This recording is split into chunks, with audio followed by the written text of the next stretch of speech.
Hello अनि नमस्ते सबैजना, वेलकम छ मेरो नयाँ भिडियोमा। आज चाहिँ म चाहिँ धेरै दिनपछि यसो भिडियो बनाउँदै है। यो चाहिँ रोमानियामा सो बराबर राहा हेरौँ यहाँ के कति रमाइलो हुन्छ है। हेर्दै लास्टसम्म हेरेर सबैले साथ दिदिनु होला। सो यही नै छ। अनि जति पनि आउनु लाग्नु भएको छ नेपालदेखि रोमानिया, सो अनि तातो न्यानो कपडाहरू बोकेर आउनु होला, किनकि लास्टै चिसो छ यहाँ। आज भोलि -4-5 पनि जान्छ है कहिलेकाहीँ त। अब अहिले चाहिँ -3 छ। सो त्यो भएर आफ्नो केयर अलि धेरै नै गर्नु होला साथीहरू। यही नै छ, बाँकी अब हेरौँ।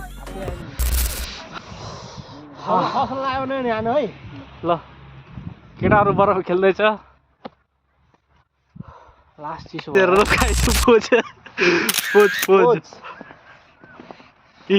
हाम्रो क्यामेरामा यता यस्तै गरेर हान्छु तिमी। सर तपाईँ घरको ठाउँ अरे? घरको ठाउँ अरे? घर हान्छु।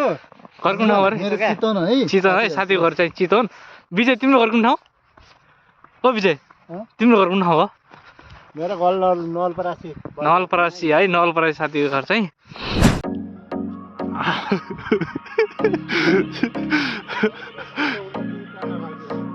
तिमी त्यहाँ टाढा नजाऊ न है। कति यार चिसो भयो। साथीको इयरबक्स नै हरायो सो यार। ल ल ल ल हानौँ। लाग्दैन हो तिमीहरूले हानेको त। ल टाउकोमा टाउको अलि हान न धेरै। उसको टाउको नै सेतो भइसक्यो यार साथीको आधा त भाइ।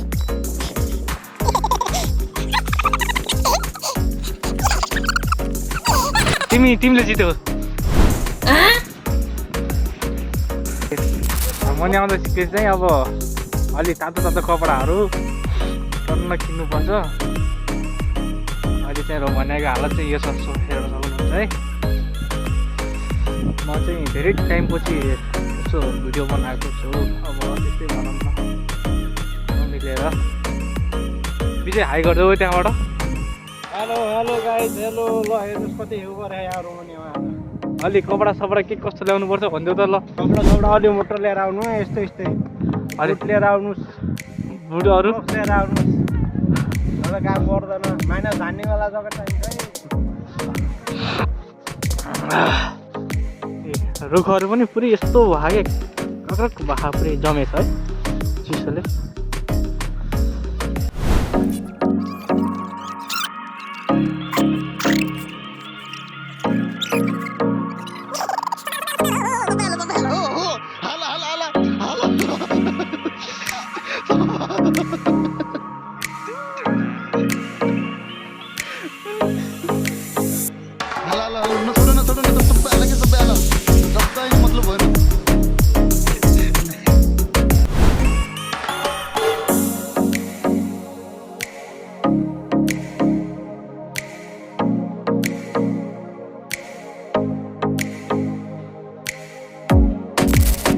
खेलेर भ्यायो भ्यायो।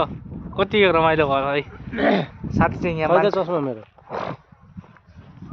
फोटोग्राफर। आमा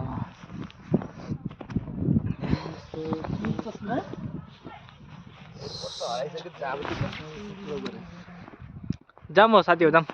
हामी चाहिँ भ्याएर सो फर्किसकेको घरतिर।